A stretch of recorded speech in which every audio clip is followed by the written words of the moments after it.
فقد قال الله تعالى في القرآن العظيم والفرقان المجيد وامرأته حمالة الحطب في جيدها حبل من مسد صدق الله العلي العظيم.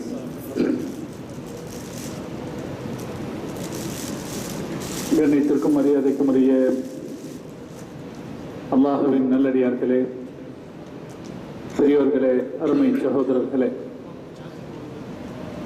புனிதம் நிறைந்த ரமலான் மாதத்தினுடைய 5வது தராவீகை நிறைவேற்றி இங்கே அமர்ந்திருக்கிற நம் அனைவரின் மீதும் அல்லாஹ் ஜல்ல ஜலாலுஹுவின் பேரருள் என்றென்றும் நிறைவாக பொழியட்டுமாக. அருமையான சகோதரர்களே, சூரத்துல் மசத் என்று குர்ஆனில் அழைக்கப்படுகிற அத்தியாயம் தப்பத் யதா அபீ லஹப் என்கிற அத்தியாயம். பெரும்பாலும் இஸ்லாமிய சொற்பொழிவுகளை கேள்விப்பட்டிருக்கிற யாரும் இந்த அத்தியாயத்தின் கருத்தை அறியாமல் இருக்க மாட்டார்கள்.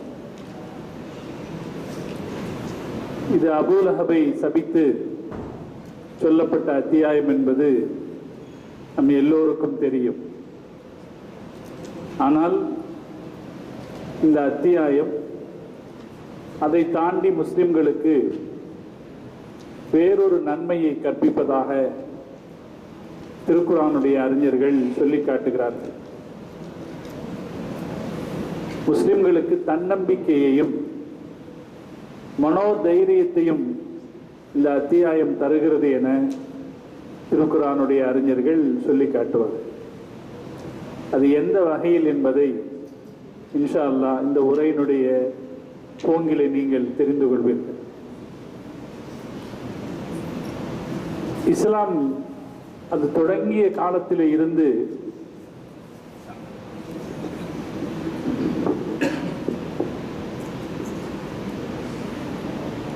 ஏராளமான எதிர்ப்புகளை சந்தித்து வந்திருக்கிறது. எதிர்ப்பில்லாத இஸ்லாம் கிடையாது. எந்த நபியும் எதிரி இல்லாமல் இருக்கவில்லை. இன்னும் சொல்ல போனால் சில சந்தர்ப்பத்தில் உயிருள்ள நபி இறந்து போயிருக்க பொய் நபி வாழ்ந்திருக்கிறார். இப்படியும் நடந்திருக்கிறது. சத்தியத்திற்கு சோதனைகள் பெரிய அளவிலே வந்திருக்கிறது. முஹம்மது ரசூலுல்லாஹி ஸல்லல்லாஹு அலைஹி வஸல்லம் அவர்கள் வாழ்கிற காலகட்டத்திலேயே முசைலிமத்துல் கத்தாப் என்பவன் தன்னை நபி என்று வாதிட்டு ரசூல் ஸல்லல்லாஹு அலைஹி வஸல்லம் அவர்களுக்கே கடிதம் அனுப்பினான். அந்த கடிதத்திலே அவன் ஒரு சமரசத்திற்கு வந்தான். பூமியில ஒரு பங்கு உங்களுக்கு, இன்னொரு பங்கு எனக்கு, அப்படி நாம டிவைடு பண்ணிக்கலாம் என்று சொன்னான். நபி ஸல்லல்லாஹு அலைஹி வஸல்லம் அவர்கள் அவனுக்கு பதில் கடிதம் அனுப்புகிற போதுதான் பொய்யன் முசைலமா என்ற வார்த்தையை சேர்த்து அனுப்பினார்கள். ஸல்லல்லாஹு அலைஹி வஸல்லம் அவர்களுடைய காலத்திலேயே உயிர் வாழ்ந்த அவன் ஸல்லல்லாஹு அலைஹி வஸல்லம் அவர்கள் மௌத்துக்கு பிறகும் உயிர் வாழ்ந்தான். உண்மை நபி ஸல்லல்லாஹு அலைஹி வஸல்லம் அவர்கள் வஃபாத்தானார்கள். பொய் நபி உயிர் வாழ்ந்தான். அவனை எதிர்கொள்ள வேண்டிய சூழல் முஸ்லிம் உம்மத்திற்கு ஏற்பட்டது. எதிர்ப்பு என்பது இஸ்லாத்தை பொறுத்தவரை மிக சகஜமானது. ஆனால் முஸ்லிம்களுக்கு மார்க்கம் கற்றுக் கொடுக்கிற பாடம் என்ன என்றால், எந்த எதிர்ப்பையும் வெல்லக்கூடிய சக்தி இஸ்லாத்திற்கு இருக்கிறது. எந்த எதிர்ப்பையும் ஆட்கொள்ளக்கூடிய ஒரு பக்குவம் இஸ்லாத்திற்கு இருக்கிறது. எனவே எந்த சூழ்நிலையிலும் முஸ்லிம்கள் மனம் தளர வேண்டிய தேவையில்லை. எவ்வளவு கடும் எதிர்ப்புகள் வந்த போதும், சோதனைகள் ஏற்பட்ட போதும், அந்த சோதனைகளை தாண்டி வளர்ந்ததுதான் இஸ்லாத்தினுடைய வரலாறு. 3 கலீஃபாக்கள் ஷஹீதாக்கப்பட்டார்கள். யாரால் ஷஹீதாக்கப்பட்டார்கள்? அந்நியர்களால் அல்ல, சொந்த முஸ்லிம்களால் ஷஹீதாக்கப்பட்டார்கள். உமர் ரலியல்லாஹு தஆலா அன்ஹு அவர்கள் ஃபஜ்ர் தொழுகைக்கு தக்பீர் கட்டி 2வது ரக்காத்திலே நிற்கிற போது கொல்லப்பட்டார், குத்தப்பட்டார். பள்ளிவாசலுக்கு உள்ளே, மஸ்ஜிது நபவி பள்ளிவாசலுக்கு உள்ளே தக்பீர் கட்டி நிற்கிற போது குத்தப்பட்டார். உஸ்மான் ரலியல்லாஹு தஆலா அன்ஹு அவர்கள் அவங்க வீட்டில் இருக்கிற போது குர்ஆன் ஓதிக்கொண்டிருக்கிற நிலையிலே எதிரிகள் அவரை வாளால் வீசி கொலை செய்தார்கள். அலி ரலியல்லாஹு தஆலா அன்ஹு அவர்கள் ஃபஜ்ர் தொழுகைக்காக காலை நேரத்தில் கூஃபாவில், அவர் ஆட்சியாளராக இருந்தாலும் அவர் போகிற வழியில் இருக்கிற மக்களை தட்டி எழுப்பிக் கொண்டே போவார். பூமு, எழுந்திருங்கள், தொழுங்கள் என்று தட்டிக்கிட்டே போவாங்களாம். அலி ரலியல்லாஹு தன்னுடைய பழக்கம்.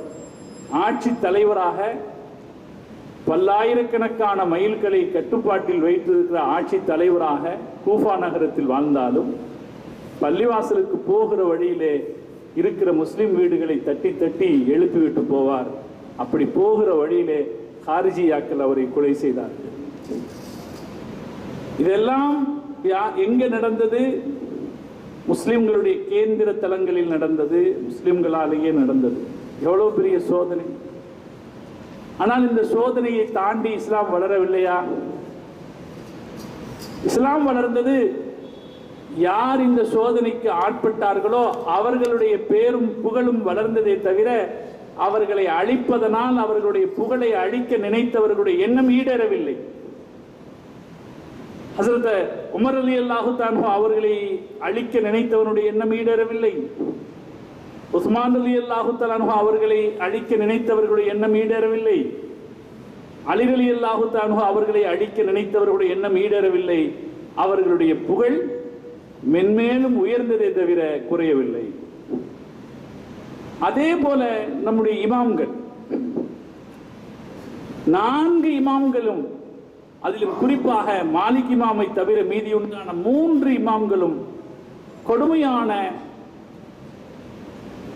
அதிகாரத்தினுடைய நிர்பந்தத்திற்கு ஆட்படுத்தப்பட்டார்.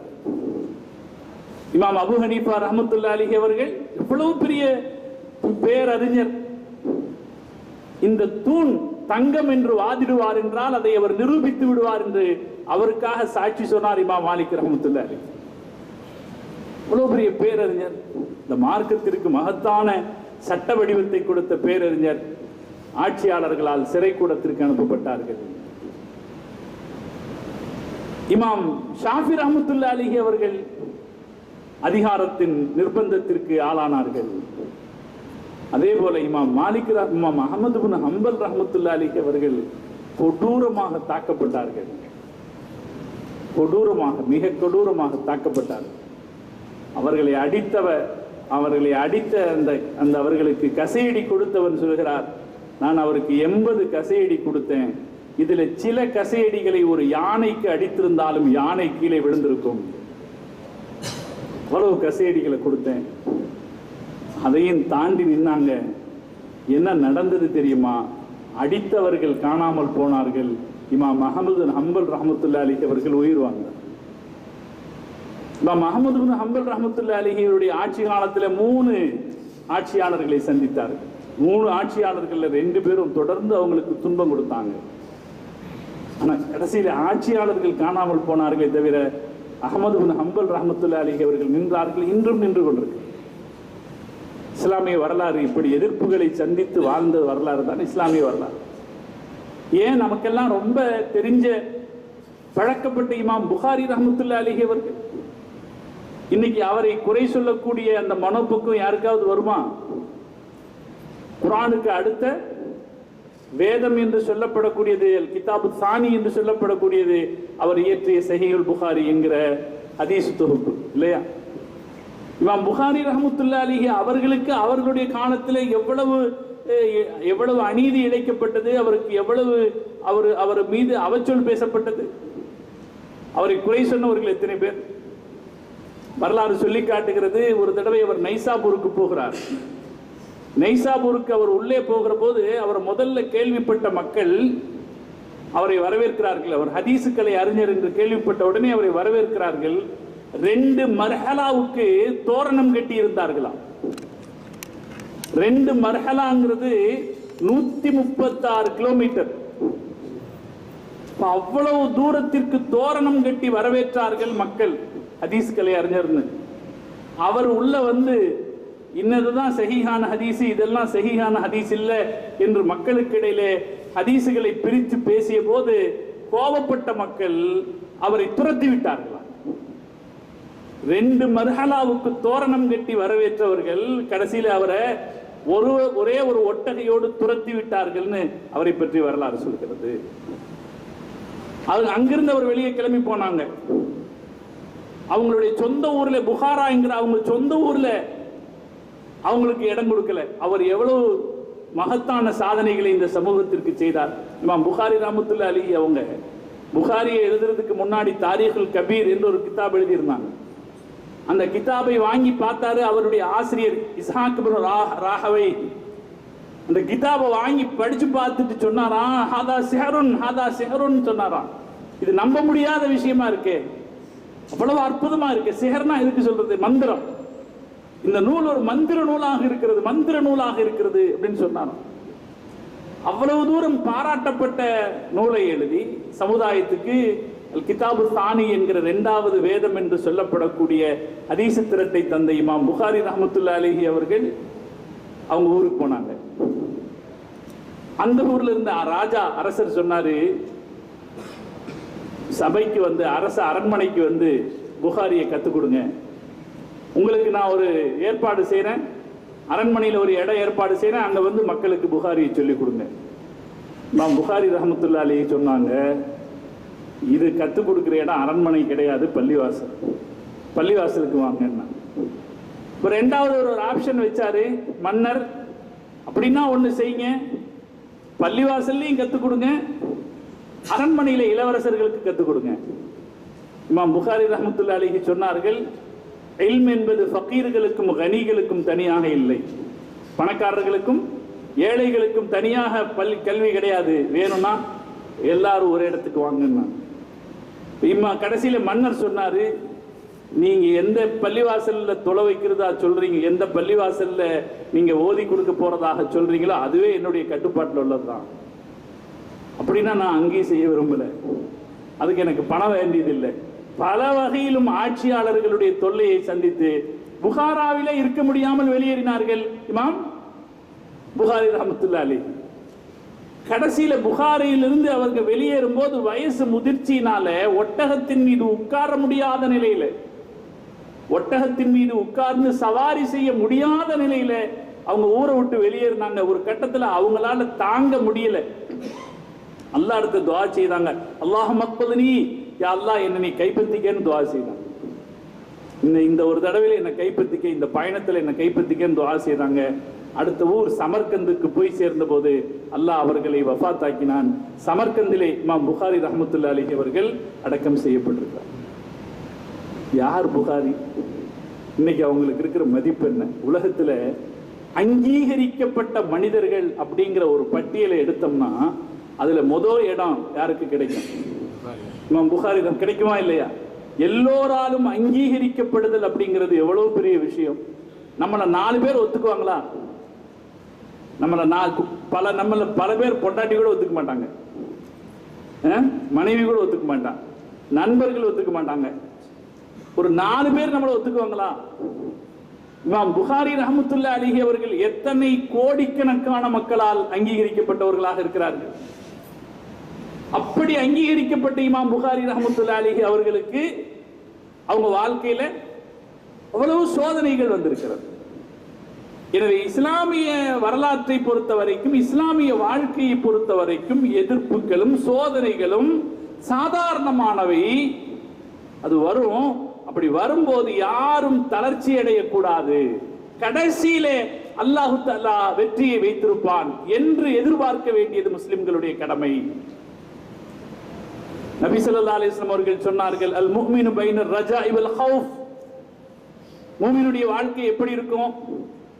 நல்லது நடக்கும் என்ற எதிர்பார்ப்புக்கும் நடக்காம போயிருமோ என்ற பயத்துக்கும் இடையில இருக்கும்னு சொன்னாங்க ஸல்லல்லாஹு அலைஹி வஸல்லம். நல்லது நடக்கும்ங்கிற எதிர்பார்ப்பு ரஜா, நடக்காம போயிருமோ என்கிற ஹவுஃப் பயம். ரெண்டுக்கும் இடையிலே மூமினுடைய வாழ்க்கை இருக்கும்னு சொன்ன ரசூல் ஸல்லல்லாஹு அலைஹி வஸல்லம் அடுத்து சொன்னாங்க, இதா உஸ்ஸின, தராசு தட்டில் எது அளவிடப்படும் என்றால், தராசு தட்டில் அளவிடப்படும் என்றால் ஸல்லல்லாஹு அலைஹி வஸல்லம் சொன்னாங்க ருஜிஹர் ரஜா, தராசு தட்டில் அளவு போடப்படும் என்றால் பயம் அதிகமா இருக்கா அல்லது எதிர்பார்ப்பு அதிகமா இருக்கா என்றால் என்று எடை போடப்படும் என்றால் மூமினை பொறுத்தவரை எதிர்பார்ப்பு உயர்ந்து நிற்கும், கனமாக இருக்கும் என்று ஸல்லல்லாஹு அலைஹி வஸல்லம் சொன்னார்கள். அப்ப நம்ம வாழ்க்கையில பயத்துக்கும் ஆசைக்கும் நடுவில் உள்ளதுதான் நம்ம வாழ்க்கை. ஆனா ஆசை கொஞ்சம் தூக்கலா இருக்கும். முஸ்லிம்கள் அவங்க வாழ்க்கையில அவங்க எவ்வளவு எதிர்ப்புகளை சந்தித்தாலும் சோதனைகளை சந்தித்தாலும் அந்த சோதனைகளுக்கு கூட அவங்களுடைய மனோநிலை எப்படி இருக்க வேண்டும் என்றால் அல்லாஹ் வெற்றியை தருவான், அல்லாஹ் நமக்கு வெற்றியை தருவான், மாற்றத்தை தருவான், உயரத்திலே அல்லாஹ் நம்மை கொண்டு சேர்ப்பான் என்கிற எதிர்பார்ப்பு முஸ்லிம்களுக்கு இருக்க வேண்டும் என்பதை இந்த ஹதீஸின் வழி நமக்கு வலியுறுத்தப்படுகிறது. தப்பத் யதா அபீ லஹபின் அப்படிங்கிற இந்த அத்தியாயம் இருக்கிறது, அதுவும் நமக்கு ஆதரவையும் நம்பிக்கையும் தருகிறது. இந்த வரலாற்றை நாம் படித்து பார்க்கிற போது இந்த அத்தியாயம் எப்படி நமக்கு நம்பிக்கை தருகிறது என்பதை புரிந்து கொள்ளலாம். தீனுடைய முதல் எதிரி அபூ லஹப். தீனுடைய ஃபர்ஸ்ட் எனிமி யாருங்க? அபூ லஹப் தான். அபூ ஜஹல் பெரிய எதிரி. அபூ ஜஹல் பெரிய தலைவன், அவன் பெரிய எதிரி. முதல் எதிரி அபூ லஹப். முஹம்மது நபி ஸல்லல்லாஹு அலைஹி வஸல்லம் அவர்களுக்கு அவர்களுடைய 40வது வயதிலே அல்லாஹு தஆலா நபித்துவத்தை வழங்கினான். இது நமக்கு தெரியும் இல்லையா? இது திரும்பி திரும்பி ஒரு தடவை நம்ம சொல்லிக்கணும், மனசுல பாடமாயிடும். நபி ஸல்லல்லாஹு அலைஹி வஸல்லம் அவர்களுக்கு 40வது வயதிலே அல்லாஹ் நபித்துவத்தை வழங்கினான். இக்ரா பிஸ்மி ரப்பிக்கல் லதீ ஹலக், ஹலக்கல் இன்சான மின் அலக், இக்ரா வ ரப்புக்கல் அக்ரமுல் லதீ அல்லம பில் கலமி அல்லமல் இன்சான மா லம் யஅலம். 5 வசனங்களை ஜிப்ரீல் அலைஹிஸ்ஸலாம் அவர்கள் முஹம்மது ரசூலுல்லாஹி ஸல்லல்லாஹு அலைஹி வஸல்லம் இடத்திலே கொண்டு வந்து கொடுத்தார்கள் ஹிரா மலை குகையில். அதுக்கப்புறம் 3 வருஷம் வஹி வரல.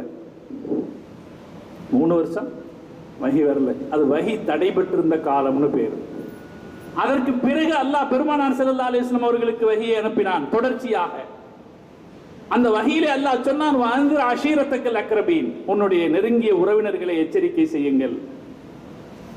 முதல் வசனம். 2வது இறங்கு. இந்த வசனம் இறங்கின உடனே நபி ஸல்லல்லாஹு அலைஹி வஸல்லம் அவர்கள் சஃபா மலைக்குன்றின் மீது ஏறினார். சஃபா குன்றின் மீது ஏறி நின்று கொண்டு ஸல்லல்லாஹு அலைஹி வஸல்லம் அவர்கள் மக்களை அழைத்தார்கள். அதிலும் குறிப்பாக அவர்களுடைய சொந்த குடும்பத்தார்களை கூப்பிட்டார். எந்த சேரிட்டி பிகின்ஸ் நம்முடைய சொந்த குடும்பத்தில் இருந்து தொடங்குறதுன்னு சொன்னமே, ஸல்லல்லாஹு அலைஹி வஸல்லம் அவங்க அந்த வேலையை தான் செஞ்சாங்க.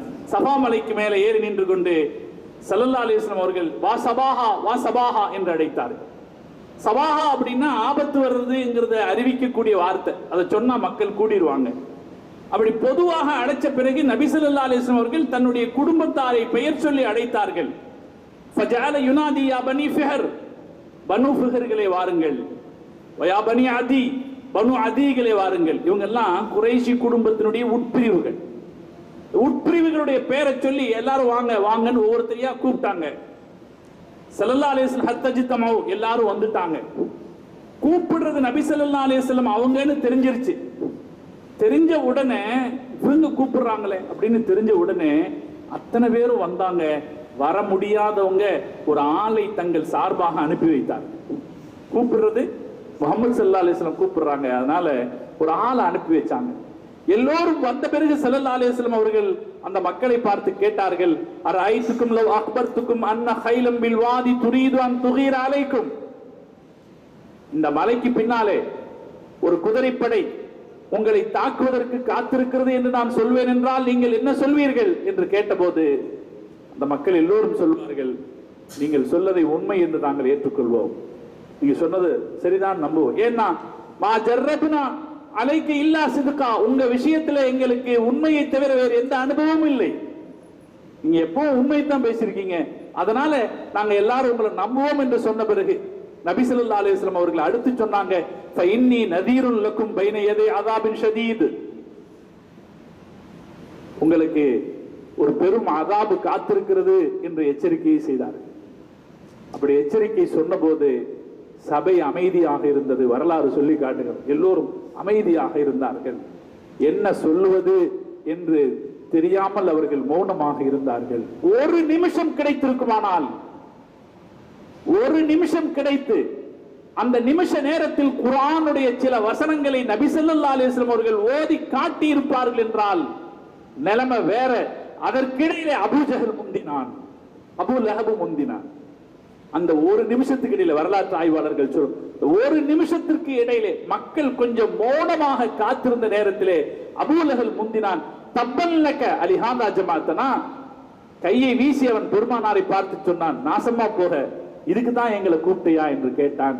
கூட்டத்தின் திசை மாறியது. வரலாற்று ஆய்வாளர்கள் சொல்வார்கள், ஒரு இடம் அது, அந்த கொஞ்ச நேரம் குர்ஆனுடைய வசனங்களை பெருமானார் ஸல்லல்லாஹு அலைஹி வஸல்லம் அவர்கள் சொல்வதற்கான ஒரு வாய்ப்பு கிடைத்திருக்குமானால் நிலைமை மாறி இருக்கும். ஆனால் அந்த வெற்றியை தடுத்தான் அபூ லஹப். அதன் மூலம் இஸ்லாத்தின் முதல் எதிரியாக மாறினார். நபி ஸல்லல்லாஹு அலைஹி வஸல்லம் அவர்களுடைய பிரச்சாரத்தின் முதல் கணத்திலேயே அவர்களுக்கு எதிர்ப்பு தெரிவித்த முதல் எதிரியாக அபூ லஹப் மாறினார்.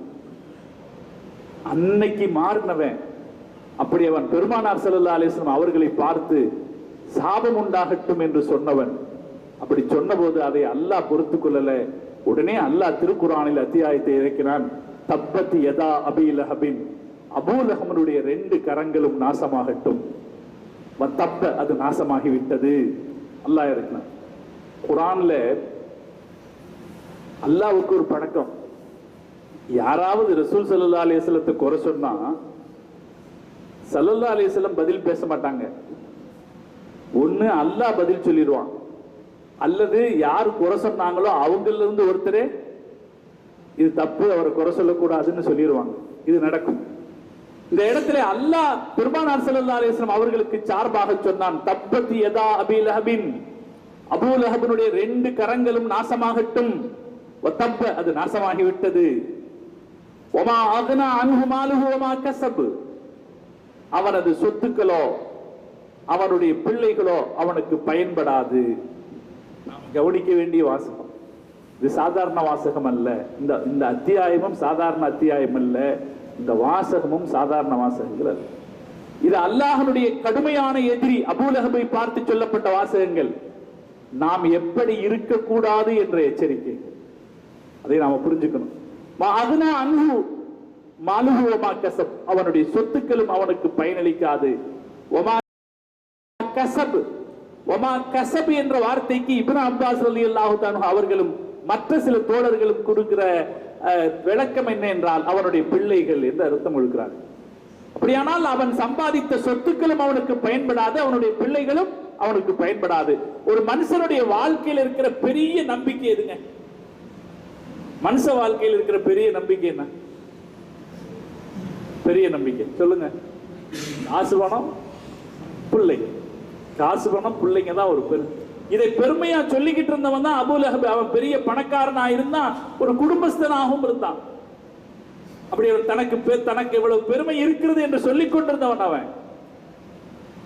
அவனை பற்றி அல்லாஹ் சொன்னா அவனுக்கு பயனளிக்காது என்று சொன்னான். எப்ப சொன்னா அல்லாஹ்? இஸ்லாத்தின் தொடக்க நேரத்திலே அல்லாஹ் சொல்லிட்டான் அவனுக்கு பயனளிக்காது. அவனுடைய காசும் அவனுடைய குழந்தைகளும் அவனுக்கு இப்படி ஆகிவிடக் கூடாது என்று நாம் அல்லாஹ் இடத்தில் துஆ செய்ய வேண்டும்.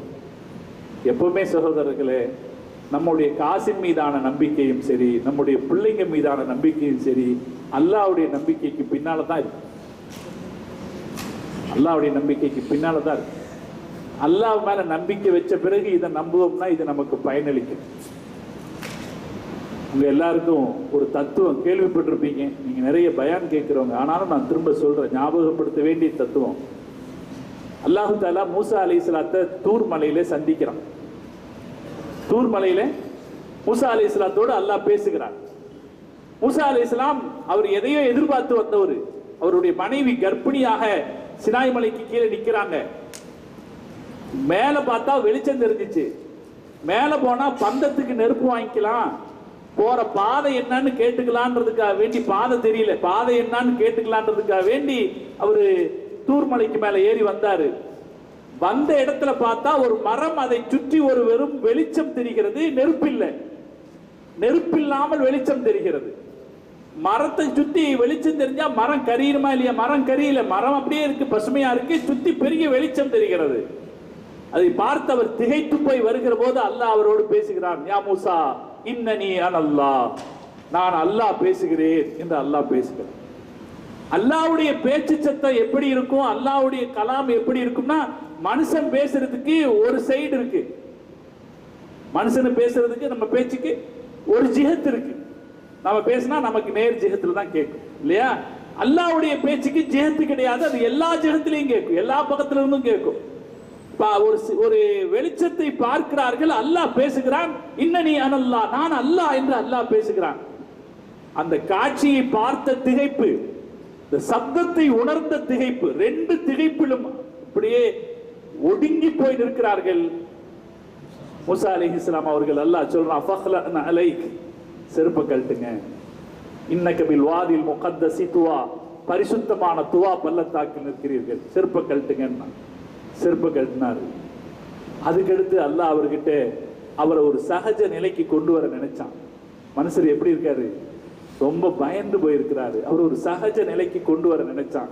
அல்லாஹ் கேட்டான் அவரை பார்த்து, ஒமா தில்க பி யமீனிக யா மூசா, மூசா உங்க கையில என்ன இருக்கிறது என்று அல்லாஹ் கேட்டான். யாரையும் நீங்க ஒரு வீட்டுக்கு போறீங்கன்னு வைங்க, குழந்தைங்க உங்ககிட்ட பேச மாட்டேங்கிறாங்க, ஒதுங்கி போய் நிக்கிறாங்க, ஓரமா போய் நிக்கிறாங்கன்னு வைங்க, அவங்கள பேச வைக்கிறதுக்கு ஒரே வழி என்ன தெரியுமா? அவங்க கையில வச்சிருக்கிற பொம்மையோ அல்லது அவங்க பார்வையில் அவங்க விளையாடுறதுக்கு வச்சிருக்கிற ஒரு பொருளையோ காட்டி இது என்னன்னு கேட்டா பேச ஆரம்பிச்சிடும். நிறைய பேசுவாங்க. பேசினால் அசரத்து மூசா அலைஹிஸ்ஸலாம் அவர்கள் அது வரைக்கும் பேசாம திகில் பிடிச்ச ஒரு மாதிரி நின்ன ஒரு அல்லாஹ் கேட்ட உடனே, வமா தில்க பி யமீனிக யா மூசா, மூசா உங்க கையில என்ன வச்சிருக்கீங்க, உங்க வலது கையில என்ன என்று அல்லாஹ் கேட்ட பிறகு கடன்னு பேச ஆரம்பிச்சார். ஒத்த வார்த்தையில பதில் சொல்லி நிறுத்தி இருக்கணும். ஹதா அஸாய யா அல்லாஹ், இது என்னுடைய குச்சி. குச்சின்னு கையில குச்சி வச்சிருந்தார், குச்சின்னு சொல்லி நிறுத்தி இருக்கணும். ஆனா குச்சின்னு சொல்லி நிறுத்தல. ஹி அஸாயா தவக்கோ அலைஹா, நான் இதை ஊன்றிக் கொள்வேன்.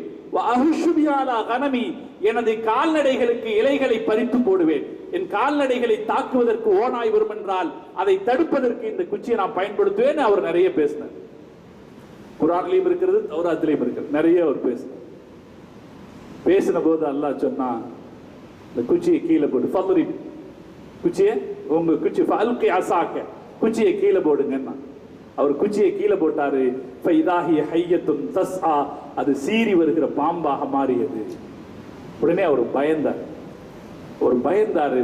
அல்லாஹ் சொன்னா, லா தஹஃப், பயப்படாதே, ஃபஹுத்ஹா, அதை பிடி, சனுஈதுஹா சீரத்தஹல் ஊலா, அதன் பழைய நிலைக்கு நான் அதை திருப்பி கொண்டு வருவேன் என்று சொன்னார்.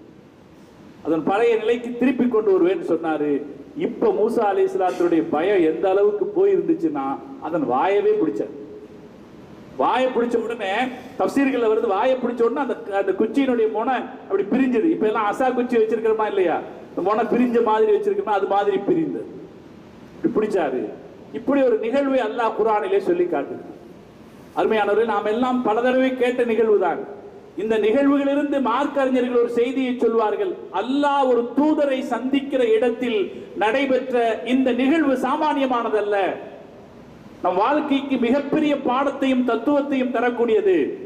இந்த நிகழ்வின் வழியாக அல்லாஹ் மனித சமூகத்திற்கு ஒரு செய்தியை உணர்த்துகிறான். மூசா அலைஹிஸ்ஸலாத்துக்கு மட்டும் இல்லை, மனித சமூகத்திற்கு அல்லாஹ் ஒரு செய்தியை உணர்த்துறான். மூசா அலைஹிஸ்ஸலாம் என்ன சொன்னாங்க ஆரம்பத்தில்? யா அல்லாஹ், இது எனக்கு பாதுகாப்பாக இருக்கும், இது எனக்கு உதவியாக இருக்கும்னு சொன்னாங்களா இல்லையா? அப்படி சொன்ன போது அதையே அல்லாஹ் எப்படி மாற்றினான் என்றால், அவருக்கு பயம் தரக்கூடியதாக மாற்றினான்.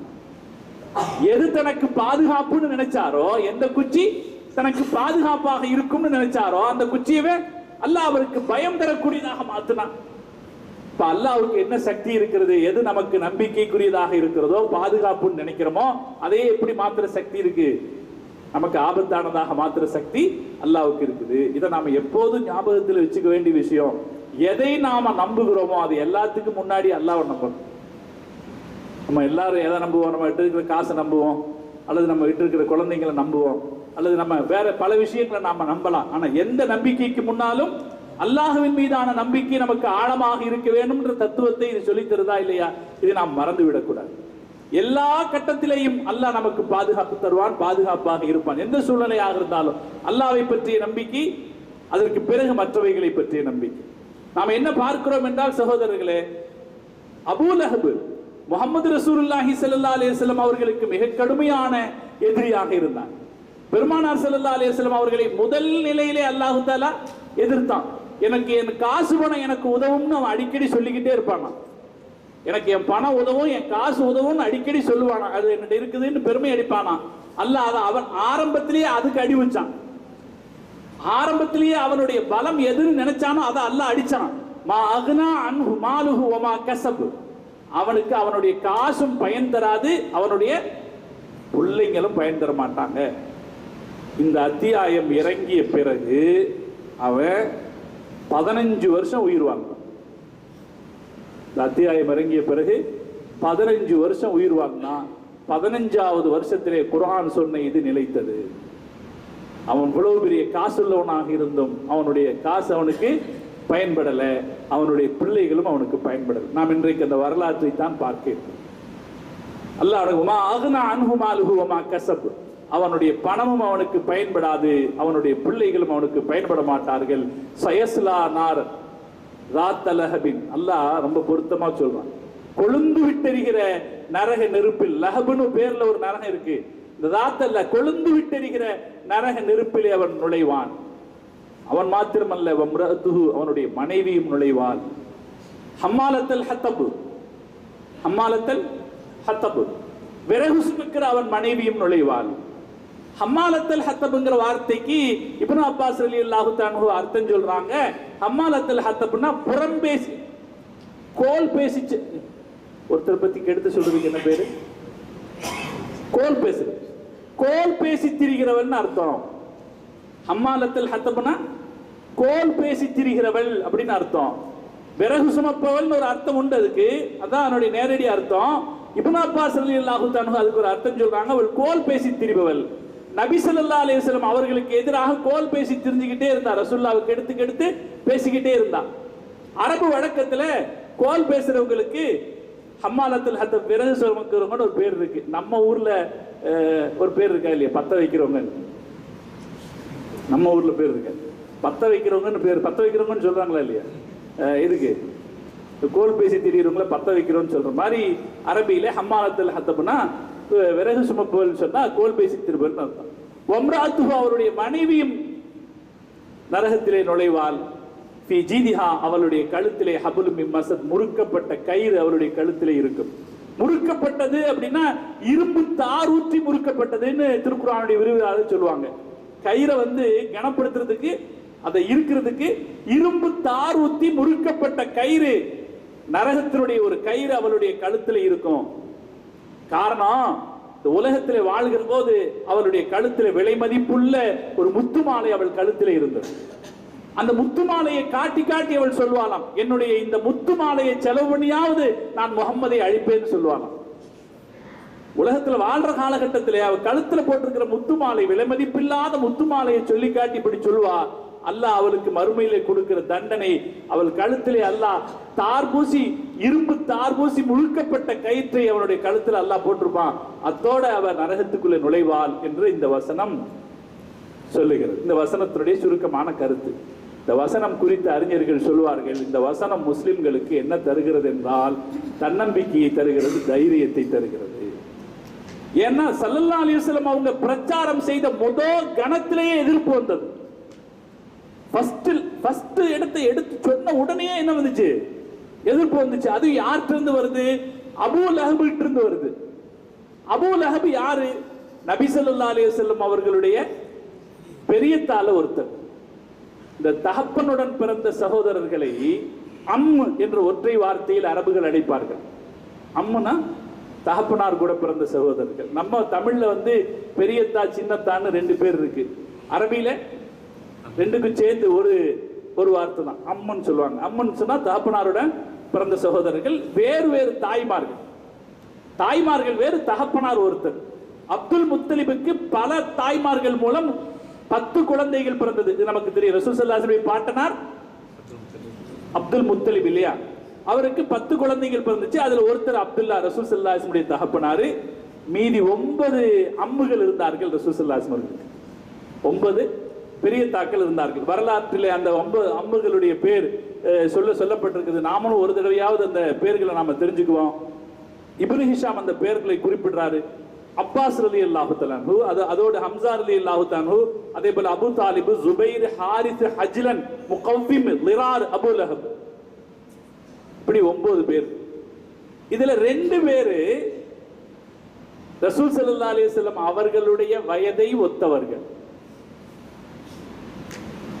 சின்னத்தா மாதிரி தான், ஆனா ரசூலுல்லாஹ்வுடைய வயசை ஒத்தவர். அப்படின்னா என்ன அர்த்தம்? அவங்க பாட்டனாரு அப்ப கல்யாணம் பண்ணி குழந்தை பெற்றிருக்கிறாருன்னு அர்த்தம். உங்களுக்கு ஒரு வரலாறு தெரியுமான்னு தெரியல. ஸல்லல்லாஹு அலைஹி வஸல்லம் தகப்பனார் அப்துல்லா, அவருக்கு பொண்ணு பார்க்கறதுக்கு ஒரு வீட்டுக்கு போறாங்க. அங்க போய் அவங்க பொண்ணு பார்க்கறாங்க ஆமினா அம்மாவை. ஆமினா அம்மா தானுங்க, கொஞ்சம் தலையாட்டு. ஆமினா அம்மா போய் பொண்ணு பார்க்கறாங்க. பொண்ணு பார்க்கும்போது அந்த குடும்பத்தார்கள் அப்துல் முத்தலிப்னு சொல்றாங்க, உங்க மகனுக்கு நாங்க ஒரு பொண்ணு தர்றோம், ஆனா நீங்க எங்களுடைய இன்னொரு பொண்ணை நீங்க கல்யாணம் பண்ணிக்கணும். மகனுக்கும் பொண்ணு கொடுக்குறாங்க, அத்தாவுக்கும் பொண்ணு கொடுக்குறாங்க. இப்ப 2 கல்யாணம் நடந்துச்சு. மகனுக்கும் கல்யாணம் நடந்துச்சு, அத்தாவுக்கும் கல்யாணம் நடந்துச்சு. அதன் மூலம் பிறந்தவர் தான், அந்த நேரத்தில் பிறந்தவர் தான் ஹம்ஸா ரலியல்லாஹு தஆலா. சஃபியா இன்னொரு பெண்மணி சஃபியா ரலியல்லாஹு தஆலா அவங்களும் பிறந்தாங்க. அப்ப ஸல்லல்லாஹு அலைஹி வஸல்லமுடைய பெரிய தந்தைன்னு சொல்லும்போது அதுல பல வயசுக்காரங்க இருக்காங்க, பல வயசுக்காரங்க இருக்காங்க. அதுல மூத்தவர் தான் அபூ லஹப். அபூ லஹப் அவருடைய முகம் எப்படி இருக்கும்னா ரொம்ப செக்கச்சவேன்னு இருக்கும், நெருப்பு கங்கு மாதிரி இருக்கும். அதனாலே அவருக்கு அபூ லஹப்னு அவங்க அத்தாவே பேர் வச்சார். அப்துல் முத்தலிபே அவரை பார்த்து சொன்னாராம், அவர் பேர் அப்துல் உஸ்ஸா. அபூ லஹபுடைய இயற்கை பேரு அப்துல் உஸ்ஸா. அப்துல் முத்தலிபு அவருடைய முகத்தில் இருக்கிற அந்த செக்கச்சவே, இந்த கங்கு மாதிரி அவருடைய முகம் செவந்து இருக்கிறத பார்த்துட்டு அபூ லஹப் கங்கின் தந்தை அப்படின்னு பேர் வச்சாங்க. அந்த பேரு அவருடைய பேராக நிலைச்சிருச்சு. அல்லாஹ்வும் குர்ஆன்ல அவருடைய இயற்கை பேரை சொல்லல, அவனுடைய இயற்கை பேரை சொல்லல. ஏன்னா அந்த இயற்கை பேரு அப்துல் உஸ்ஸா. உஸ்ஸா என்ற கடவுளின் அடிமைன்னு அர்த்தம். அதுல ஷிர்கான வார்த்தை இருக்கிறதுனால அந்த பேர் அல்லாஹ் சொல்லல. அவன் பிரபலமாக இருக்கிற அபூ லஹப்ங்கிற பேரையே அல்லாஹ் சொல்ல. பெருமானார் ஸல்லல்லாஹு அலைஹி வஸல்லம் அவர்களுடைய பெரிய தாவன்.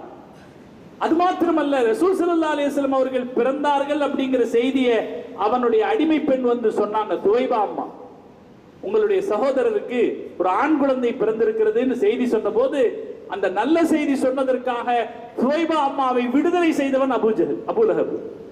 தன்னுடைய அடிமையை விடுதலை பண்ணான். இவன் எதிர்க்கிறான். நபி ஸல்லல்லாஹு அலைஹி வஸல்லம் அவர்களை முதலாக அவருடைய பெரியத்தாவாக இருந்து எதிர்க்கிறான். அவருடைய அபிமானியாக இருந்தவன் அவர் எதிர்க்கிறார் என்பது குறைஷிகளை தடுமாற வைத்தது. அன்று யாரும் இஸ்லாத்திற்கு வரவில்லை. நபி ஸல்லல்லாஹு அலைஹி வஸல்லம் முதல் பிரச்சாரத்திலே ஏற்பட்ட பின்னடை அபூ லஹபுடைய பின்னடை. ஆனால் இந்த பின்னடைவினால் அவர்களுடைய பயணம் தடைபட்டு விடவில்லை என்று மார்க்கம் சுட்டி காட்டுகிறது. அதைத்தான் நாம பார்க்கிறோம். இது முஸ்லிம்களுடைய தைரியத்திற்கான ஒரு வசனம்னு நான் சொன்ன காரணம் என்ன? ஸல்லல்லாஹு அலைஹி வஸல்லம் அவர்களுடைய பிரச்சாரம் தொடங்கும் போதே தடுக்கப்பட்டது, ஆனால் அது நின்று விடவில்லை. அதை தாண்டி வந்தது. அப்படிங்கிறதுனால தப்பத் யதா அபீ லஹப் என்கிற வசனத்தை ஓதுகிற ஒவ்வொரு நேரத்திலும் முஸ்லிம்கள் அவங்க தன்னம்பிக்கை பெறணும். மார்க்க அறிஞர்கள் சொல்லுவாங்க, அது தன்னம்பிக்கையை தரக்கூடிய ஒரு வசனம். அதை படிக்கிற போதெல்லாம் கேட்கிற போதெல்லாம் அபூ லஹப் எதிர்த்தான், ஆனால் அவன் எதிர்த்து எதுவும் நின்று விடவில்லை. மார்க்கம் வெற்றி அடைந்தது என்ற தன்னம்பிக்கை அது தருகிறது என்று மார்க்கம். இது மட்டும் இல்லை, அல்லாஹ் சொன்னது அப்படியே நடந்துச்சு. அல்லாஹ் சொன்னது அப்படியே நடந்துச்சு. அபூ லஹப் ரசூல் ஸல்லல்லாஹு அலைஹி வஸல்லம் அவங்களை வாயால முதல்ல எதிர்த்தது மட்டும் இல்லை, அதுக்கு பின்னாலே எதிர்த்தான். அவனுடைய எதிர்ப்பு ரொம்ப கடுமையான எதிர்ப்பாக இருந்தது. என்னன்னா துர்பிரச்சாரம். பிரச்சாரம் இருக்கு பாருங்க, இன்னைக்கும் மீடியாக்களுடைய துர்பிரச்சாரம் எந்த அளவுக்கு நம்மளை கொடுமைப்படுத்துது இல்லையா? நாம எவ்வளவு கசங்கி போய் இருக்கிறோம்னு பாத்தீங்கன்னா, நம்மளுடைய எதிரிகள் நம்மளை அடிச்சு தாக்கி கசக்குனதை விட மீடியாக்கள் நம்மளை கசக்குனது ரொம்ப கொடுமை. ஏன்னா ஒண்ணு இல்லைங்க, ஒரு சின்ன வார்த்தையை சேர்த்துட்டா போதும். ஒரு பெரிய தலைவர் இருப்பார், முஸ்லிம் தலைவர், அல்லது ஒரு முஸ்லிம் பிரமுகர் ஒருத்தர் இருக்காருன்னு வைங்க, அவர் பக்கத்துல சர்ச்சைக்குரிய ஒரு வார்த்தையை சேர்த்துட்டா முடிஞ்சு போச்சு. அப்படிதானங்க பண்றாங்க.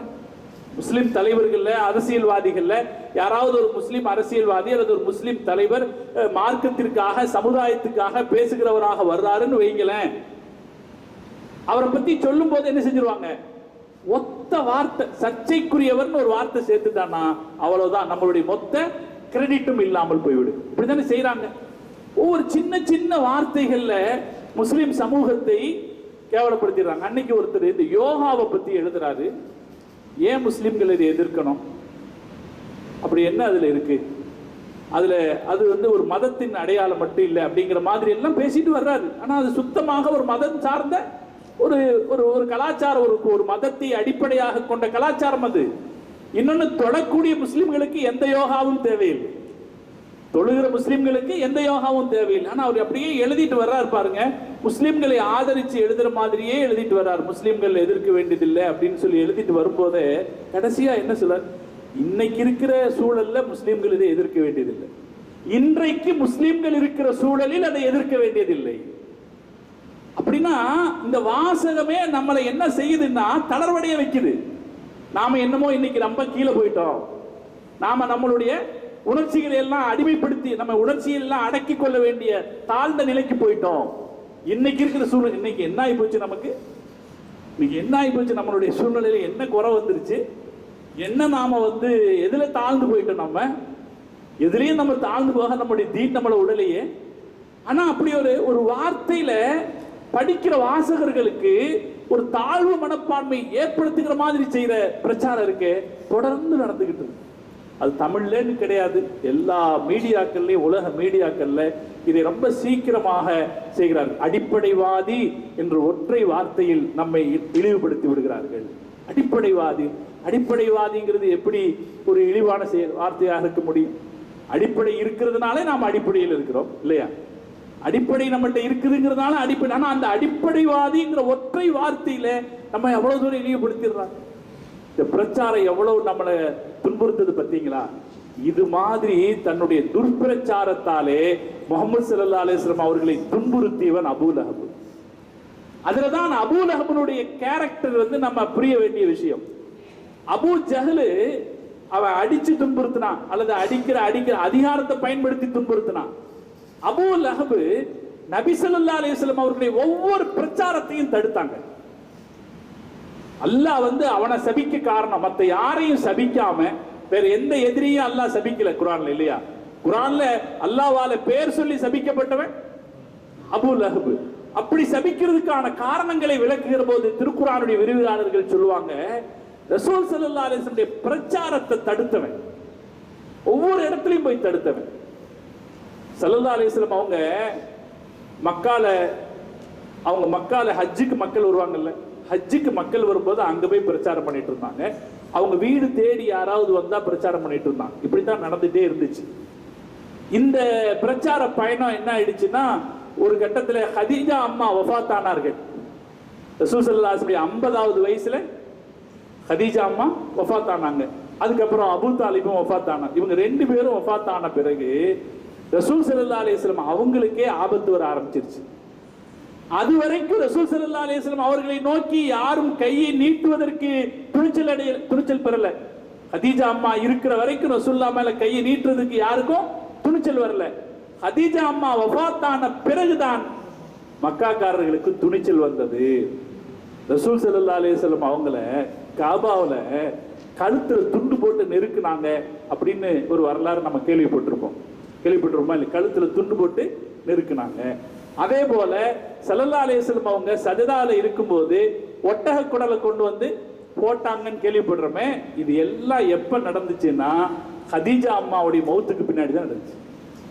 ஹதீஜா அம்மா உயிரோடு இருக்கிற வரைக்கும் பெருமானார் ஸல்லல்லாஹு அலைஹி வஸல்லம் அவர்களை நோக்கி விரல் நீட்டுவதற்கு மக்காவின் காஃபிர்கள் பயந்தார்கள். ஹதீஜா அம்மா மௌத்தானதுக்கு அப்புறம் ரசூல் ஸல்லல்லாஹு அலைஹி வஸல்லம் உயிருக்கு அச்சுறுத்தல்னு ஸல்லல்லாஹு அலைஹி வஸல்லம் புரிஞ்சுக்கிட்டாங்க. உடனே அவங்க வேறு ஏற்பாடு எங்கேயாவது இருக்குமான்னு யோசிச்சு தான் தாயிஃபுக்கு போனாங்க. தாயிஃபுக்கு போன இடத்துல என்ன ஏற்பட்டது? அவங்களுடைய நம்பிக்கை நிறைவேறல. ஏமாற்றத்தோடு, கடுமையான ஏமாற்றத்தோடு ஸல்லல்லாஹு அலைஹி வஸல்லம் அவர்கள் திரும்பினார். அது ஒரு தனி வரலாறு. இன்ஷா அல்லாஹ் ஒரு வாய்ப்பு கிடைக்கிற போது அதனுடைய மற்ற நிகழ்வுகளை நாம பார்ப்போம். ஸல்லல்லாஹு அலைஹி வஸல்லம் அவர்கள் ஏமாற்றத்தோடு திரும்பினார்கள். ஏமாற்றத்தோடு மக்காவுக்கு திரும்பி வருகிற வழியிலே ஸல்லல்லாஹு அலைஹி வஸல்லம் அவர்கள் அல்லாஹ் இடத்திலே சொன்ன வார்த்தை கவனிக்க தகுந்த வார்த்தை. தன்னுடைய இயலாமையை முறையிட்டார்கள். ஸல்லல்லாஹு அலைஹி வஸல்லம் வாழ்க்கையிலேயே அவங்க அல்லாஹ் இடத்துல யா அல்லாஹ் முடியலன்னு சொன்ன இடம் அங்கதான். அல்லாஹும்ம இன்னி இலை அஷ்கு, யா அல்லாஹ் உன்னிடத்திலே நான் முறையிடுகிறேன், என்னால முடியல, என்ன மன்னிச்சுக்க அப்படின்னு சொன்னாங்க. இப்ப ஸல்லல்லாஹு அலைஹி வஸல்லம் என்ன நினைச்சாங்க? முடிஞ்சது, தன்னுடைய பிரச்சார பயணம் முடிஞ்சதுன்னு நினைச்சாங்க. மக்காலையும் வாய்ப்பில்லை, நம்பி போன தாயிஃப்லயும் வாய்ப்பில்லைன்னா முடிஞ்சது அப்படின்னு நினைச்சுதான் அல்லாஹ் இடத்துல சொன்னாங்க. அல்லாஹும்ம இலைக்க அஷ்கு பத்தி வஹுஸ்னி, யா அல்லாஹ் என்னுடைய இயலாமை, என்னுடைய கவலையை நான் முறையிடுறேன், என்ன மன்னிச்சுக்கிற பேரு சொன்னாங்க. அப்பதான் அல்லாஹ் ரசூல் ஸல்லல்லாஹு அலைஹி வஸல்லம் மேராஜுக்கு கூட்டிட்டு போனாங்க. மேராஜுக்கு போயிட்டு வரும்போது ஸல்லல்லாஹு அலைஹி வஸல்லம் அவர்கள் புதிய நபியாக இருந்தார்கள். புதிய உற்சாகத்தோட வந்தாங்க. மேராஜுக்கு போயிட்டு வந்த பிறகுதான் என்ன நடந்தது என்று வரலாறு சொல்கிறது என்றால், ஸல்லல்லாஹு அலைஹி வஸல்லம் அவர்கள் மக்களை அவர்கள் இருந்த இடத்திற்கே தேடி போனார்கள். ஒவ்வொரு கபீலாவையும் அவங்க இருந்த இடத்துக்கே தேடி போனாங்க. நீங்க ரசூல் ஸல்லல்லாஹு அலைஹி வஸல்லம் வரலாறு படிக்கும் போது இந்த டாபிக் நீங்க கவனிக்கணும். இந்த டாபிக் எப்படின்னா, மேராஜுக்கு அடுத்து என்ன போட்டிருப்பாங்கன்னா, அர்லுஹு அலல் கபாயில் அப்படின்னு ஒரு தலைப்பு போட்டிருப்பாங்க. அர்லுஹு அலல் கபாயில் தான் ஸல்லல்லாஹு அலைஹி வஸல்லம் அவங்க மக்களை தேடி போனதுன்னு அர்த்தம். அது வரைக்கும் எங்கேயாவது ஒரு இடத்துல பொதுவான இடத்துல நின்றுகிட்டு தான் ஸல்லல்லாஹு அலைஹி வஸல்லம் பிரச்சாரம் பண்ணிட்டு இருந்தாங்க. இதுக்கு அப்புறம் மேராஜுக்கு போயிட்டு வந்த அந்த உற்சாகம் கிடைத்த பிறகு நபி ஸல்லல்லாஹு அலைஹி வஸல்லம் அவர்கள் மக்களை தேடி போனாங்க. ஒவ்வொரு ஹதீஸ்ல வருது, ஒவ்வொரு சண்டையா போவாங்க, ஒவ்வொரு கபீலாவா போவாங்க. இப்ப ஸல்லல்லாஹு அலைஹி வஸல்லம் அவங்க போய் என்ன சொல்லுவாங்கன்னா, எங்கேயாவது ஒரு குடும்பத்தில் இருக்கிற இடத்துக்கு போய் அவங்ககிட்ட போய் சொல்றது ஒண்ணுதான். ஸல்லல்லாஹு அலைஹி வஸல்லம் பிரச்சாரம் பண்றதுன்னா பெரிய மேடை போட்டு ஹைலைட் போட்டு எல்லாம் பிரச்சாரம் பண்றது, ஒரே வார்த்தை சொல்றதுதான், கூலு லா இலாஹ இல்லல்லாஹ் துஃப்லிஹு, லா இலாஹ இல்லல்லாஹ் சொல்லுங்க வெற்றி பெறுவீர். இதை சொல்லுவாங்க ஸல்லல்லாஹு. எங்கேயாவது ஒரு மக்கள் கூடி இருந்தாங்கன்னா அந்த இடத்துக்கு போய் நின்னுக்கிட்டு குலு லா இலாஹ இல்லல்லாஹ் துஃப்லிஹு, லா இலாஹ இல்லல்லாஹ் சொல்லுங்க, நீங்க ஜெயிப்பீங்கப்பா. நபி ஸல்லல்லாஹு அலைஹி வஸல்லம் அவர்கள் அப்படி பிறகு ஸல்லல்லாஹு அலைஹி வஸல்லம் அவர்கள் தானாக தேடி சென்ற போதும் வெற்றி கிடைக்கல. அந்த வெற்றியை தடுத்த ஒரே மனிதன் அபூ லஹப். அந்த வகையில அபூ லஹபுடைய எதிர்ப்பு ரொம்ப முக்கியமாகும். அபூ லஹபுடைய எதிர்ப்பை இந்த இடத்துல தான் நாம புரிஞ்சுக்க முடியுது. மேராஜுக்கு பிறகு புது வடிவம் பெற்ற ஸல்லல்லாஹு அலைஹி வஸல்லம் அவர்கள் புதிய உற்சாகத்தோடு அரபு கபீலாக்களை தேடி நேரடியாக பிரச்சாரத்திற்கு போன போது அந்த பிரச்சாரம் வெற்றியடையாமல் தடுத்ததில் அபூ லஹபுடைய பங்கு மிக முக்கியமான பங்காக இருந்தது. வரல. அதுக்கு பிறகு எங்கெல்லாம் ஸல்லல்லாஹு அலைஹி வஸல்லம் அவர்களை பற்றி எதிர்ப்பு காட்ட முடியுமோ எல்லா இடத்திலும் எதிர்ப்பு காட்டினான். அவன் மாத்திரம் காட்டல, அவனுடைய மனைவியும் எதிர்ப்பு காட்டினான். நபி ஸல்லல்லாஹு அலைஹி வஸல்லம் அவர்களை அல்லாஹ் சொல்றானே, அம்மாலத்துல் ஹத்தப், கோல் சொல்றவர், எங்கேயாவது ஒரு இடத்துல போய் இடம் கிடைக்கிற போதெல்லாம் பெருமானாரை பத்தி தப்பா பேசுற, இடம் கிடைக்கிற போது, சந்தர்ப்பம் கிடைக்கிற போதெல்லாம் ஸல்லல்லாஹு அலைஹி வஸல்லம் அவர்களை தப்பா பேசுற, அவர்களை பற்றி தப்பாக பேசுவதையே வாழ்க்கையாக அவள் கொண்டு நடந்தார். இப்படி இவர்கள் எதிர்ப்பு தெரிவித்துக் கொண்டிருக்கிற நிலையிலே தான் ஒரு பெரிய மாற்றம் நடந்தது. அரபுலகத்தை அதிர்ச்சி அடைய வைத்த ஒரு மாற்றம் நடந்தது. அபூ லஹபுடைய மகள் துர்ரா அம்மா இஸ்லாத்திற்கு வந்தார். நாம ஏற்கனவே பார்த்தோம் இல்லையா, இக்ரிமத்து பின் அபீ ஜஹல், ஒரு முரண்தொடை வார்த்தை இல்லையா, அதே போல ஒரு முரண்தொடை வார்த்தை தான் துர்ரா பின்த் அபீ லஹப். அபூ லஹபுடைய மகள் துர்ரா அம்மா. நான் ஏற்கனவே ஒன்று சொல்லியிருக்கேன் உங்களுக்கு, நான் வேணும்னு தான் அந்த ஆயத்துக்கு விளக்கம் சொன்னேன். ஒமா அக்னா அன்ஹு மாலுஹு வமா கஸப், அவனுடைய பணமும் அவனுக்கு பயன் தரல, அவனுடைய பிள்ளைகளும் அவனுக்கு பயன் தரல. அவனுக்கு மொத்தம் 3 ஆண் குழந்தைங்க, 3 ஆண் குழந்தைங்க, ஒரு பெண் குழந்தை. இந்த 3 ஆண் குழந்தை பின்னாடி நான் அந்த வரலாறு சொல்றேன். அதுல ஒரு பெண் குழந்தை துர்ரா அம்மா. அவன் இவ்வளவு கொடூரமான எதிர்ப்பை காட்டிக் கொண்டிருக்கிற நேரத்திலே துர்ரா அம்மா இஸ்லாத்திற்கு வந்தார். எப்படி இஸ்லாத்திற்கு வந்தார்கள் அண்ணா, அது ஒரு தனி வரலாறு. இந்த அபூ லஹபுக்கு அல்லாஹ் வச்சிருந்த, பெருமானார் ஸல்லல்லாஹு அலைஹி வஸல்லம் அவர்களோட அல்லாஹ் வச்சிருந்த இன்னொரு நெருக்கம், அவனுக்கு ஹிதாயத்துக்கான ஒரு வாய்ப்பு கிடைக்க காத்திருந்த இன்னொரு நெருக்கம் என்னன்னா, அபூ லஹப் நபி ஸல்லல்லாஹு அலைஹி வஸல்லம் சம்பந்தி, ரசூல் ஸல்லல்லாஹு அலைஹி வஸல்லம் சம்பந்தி. பெருமானார் ஸல்லல்லாஹு அலைஹி வஸல்லம் அவர்களுக்கு 4 பெண் குழந்தைகள்.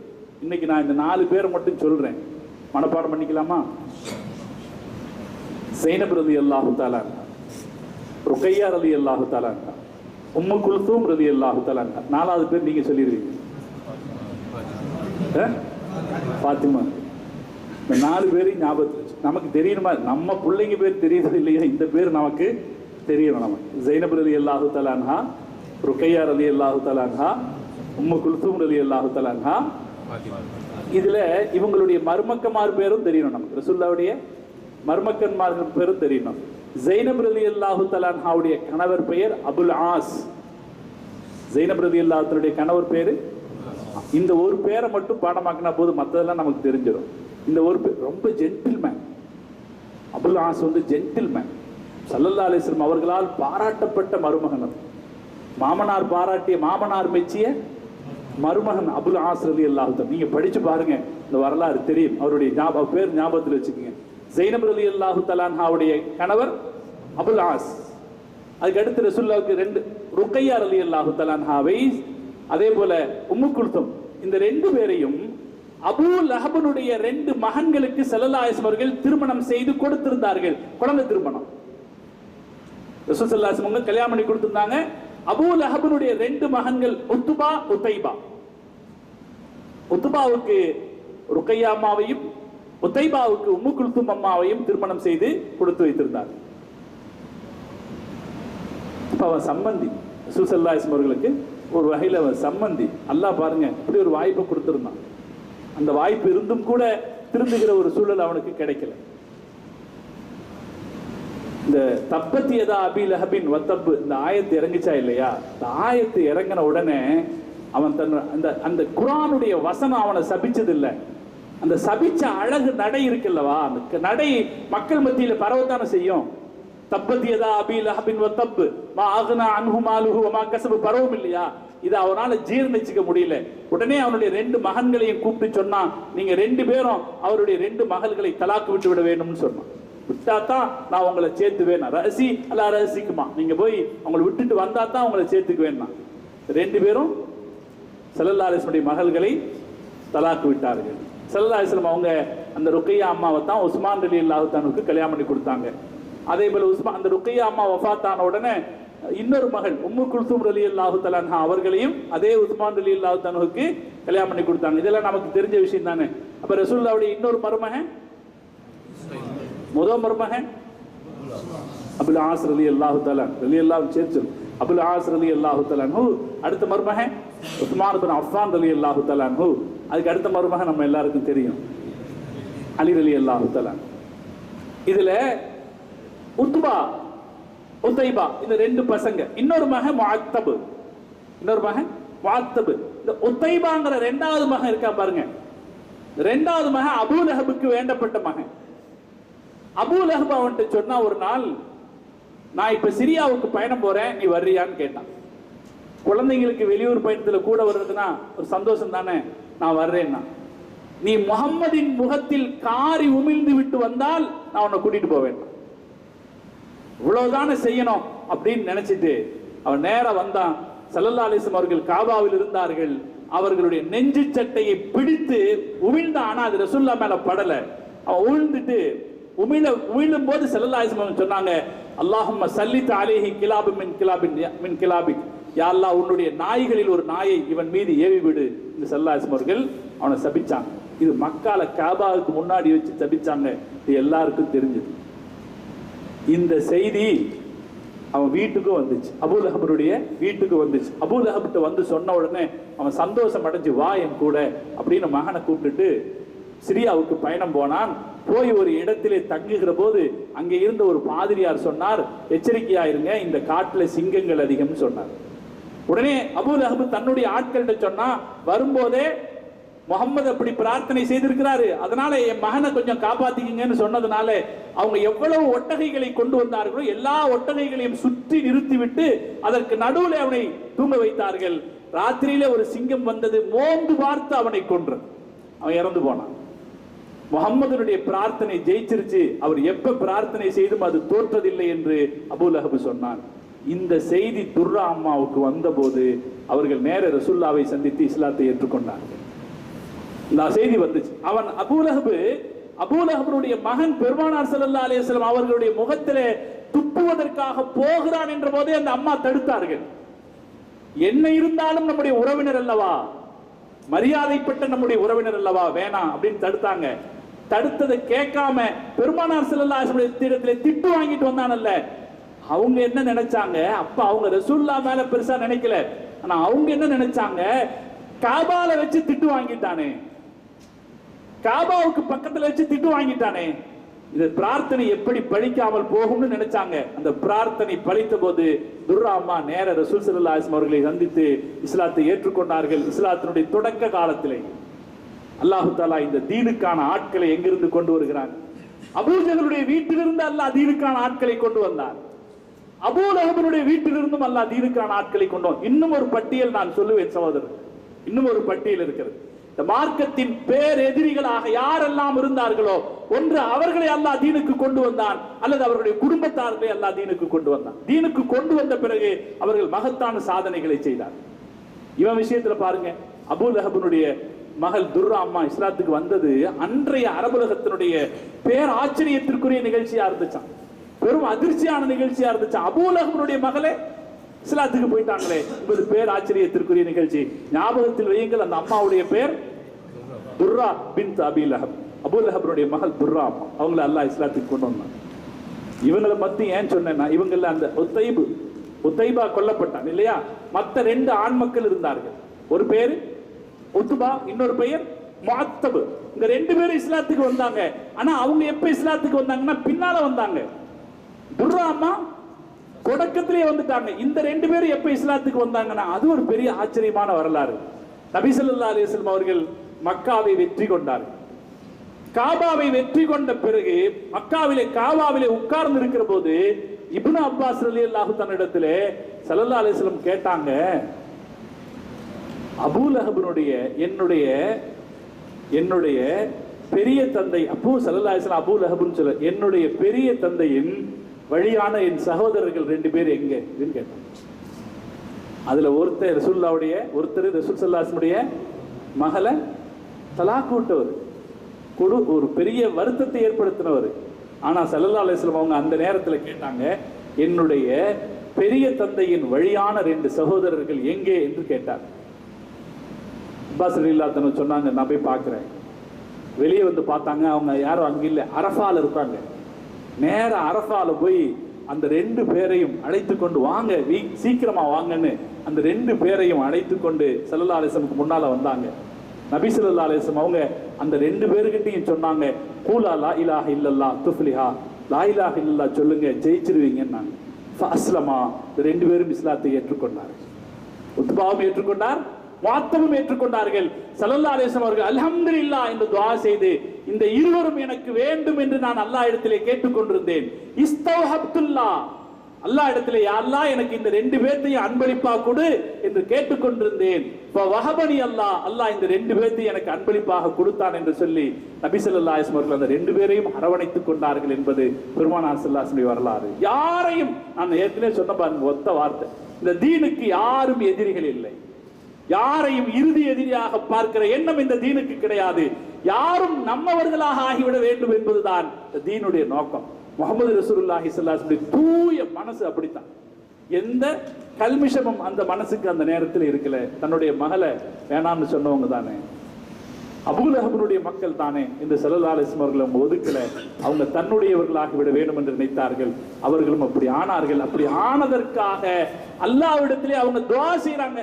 அல்ஹம்துலில்லாஹ், அல்லாஹ்வுக்கே எல்லா புகழும். நான் கேட்டுக்கிட்டு இருந்தேன் அல்லாஹ் இடத்துல, அல்லாஹ் எங்களுக்கு இவங்க 2 பேர்த்தையும் அன்பளிப்பாக கொடுத்தான் என்றார்கள். நாம் என்ன பார்க்கிறோம் சகோதரர்களே, எல்லோரும் பெருமானாருக்கு கிடைத்தார்கள், யாரும் அபூலஹபுக்கு கிடைக்கல. யாரும் அபூலஹபுக்கு கிடைக்கல. அபூலஹப் மௌத்தா போனான். எப்ப மௌத்தானா, பத்ர் யுத்தத்துக்கு அவன் வரல. பத்ர் யுத்தத்துக்கு வந்திருந்தா அங்க போயிருப்பான். ஆனா பத்ர் யுத்தத்துக்கு வரல.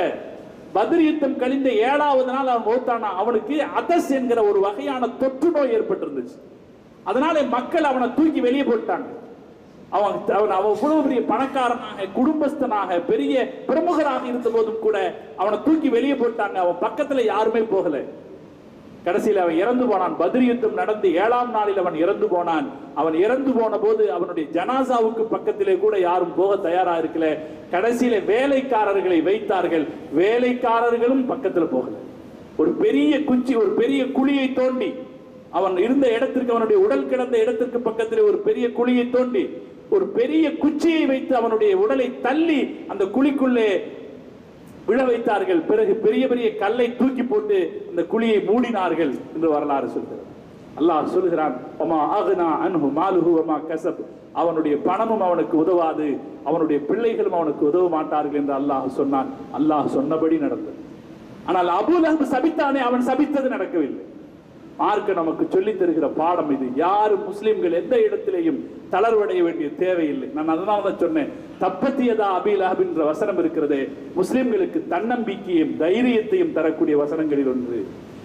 இஸ்லாத்தினுடைய முதல் முயற்சியின் போதே இஸ்லாத்தை எதிர்த்தான். அவன் முதல் பிரச்சாரத்திலே இஸ்லாத்தை எதிர்த்தான். அதற்கு பிறகு அவனுடைய சக்தியை பயன்படுத்தி மக்கா முஸ்லிம் ஆவதை அவன் தடுத்தான். மக்கா இஸ்லாமிய மயமாவதை அவன் தடுத்தான். ஆனால் அவனுடைய முயற்சி வெற்றி பெறவில்லை. அல்லாஹ் தன்னுடைய முயற்சியை வெற்றி பெற செய்தான் என்பது முஸ்லிம்களுக்கு கிடைக்கிற மிகப்பெரிய உற்சாகம் தரக்கூடிய செய்தி.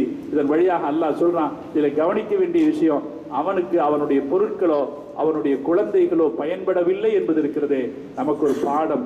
நாம் அல்லாஹ் இடத்துல கேட்கணும், யா அல்லாஹ் எங்களுக்கு அப்படி ஆகிவிடக் கூடாது. நாம் அல்லாஹ் இடத்துல கேட்க வேண்டிய துவா, ரமலான்ல நிறைய துவா கேட்கணும் இல்லையா? நம்ம இதையும் கேட்கணும், யா அல்லாஹ் எங்களுடைய சொத்துக்களை, நாங்கள் சேர்க்கிற காசு பணத்தை எங்களுக்கு பயனுள்ளதாக, உன்னுடைய வழியில எங்களுக்கு பயனுள்ளதாக ஆக்கு, எங்களுடைய குழந்தைகளை எங்களுக்கு எப்படி கேட்கணும்? யா அல்லாஹ் எங்களுக்கு பொருத்தமானவர்கள். ரப்பி அவ்ஸிஇனி அன் அஷ்குர நிஅமத்தக அல்லதி அன்அம்த அலைய வ அலா வாலிதைய வ அன் அஅமல சாலிஹன் தர்லாஹு வ அஸ்லிஹ் லீ ஃபீ துர்ரிய்யதி. யா அல்லாஹ் என் சந்ததிகளை எனக்கு நல்லவர்களாக ஆக்கு. இப்படி துஆ செய்யணும். யா அல்லாஹ் என் சந்ததிகளை எனக்கு நல்லவர்களாக, எனக்காக துஆ செய்யக்கூடியவர்களாக ஆக்கு என்று நாம் கேட்க வேண்டும். அதே போல நம்முடைய காசு எது கிடைக்குதோ, எவ்வளவு காசு கிடைக்குதோ நமக்கு, அது பெரிய கோடிகள்ல இருக்கலாம் அல்லது ஆயிரங்கள்ல இருக்கலாம், எவ்வளவு கிடைச்சாலும் அது அல்லாஹ் நமக்கு சாலிகான காசாக தரும். நிஅமல் மாலு சாலிஹில் ரஜ்லி சாலிஹ், நல்ல பணம் நல்லவர்களுக்கு நல்லதே என்று ஸல்லல்லாஹு சொன்னாங்க. பணம் கெட்டதுன்னு மார்க்கம் சொல்லல, பணம் நல்லதுதான், சாலிகானவர்களுக்கு அது நல்லது, அது அவர்களுக்கு சாலிகானதாக இருக்குது. அப்ப நம்ம அல்லாஹ் இடத்துல, யா அல்லாஹ் என் காசு பணத்தை எனக்கு சாலிகானதா கொடு, அதே போல என்னுடைய பிள்ளைகளை எனக்கு சாலிகானதா ஆக்கி நாம் துஆ செய்ய வேண்டும். அல்லாஹ் கிருபை செய்வானாக. அல்லாஹ் நாம் எதை கேட்டோமோ அதை கேட்டதன் வழிபடி நம்முடைய வாழ்க்கையை அமைத்துக் கொள்கிற தௌஃபீக்கை அல்லாஹ் நம் அனைவருக்கும் தந்தர் புரிவானாக. இந்த புனிதமிக்க ரமலானுடைய முதல் பத்திலே அல்லாஹ்னுடைய அருள்மழை இறங்குகிற பத்திலே அல்லாஹ் நமக்கும் நம் சந்ததிகளுக்கும் அவனுடைய பேரருளை நிறைவாக பொழிந்தல் புரிவானாக என்று பிரார்த்தனை செய்து நிறைகிறேன். வாஹிரு தஅவானா அனில் ஹம்துலில்லாஹி ரப்பில் ஆலமீன். அஸ்ஸலாமு அலைக்கும் வரஹ்மத்துல்லாஹி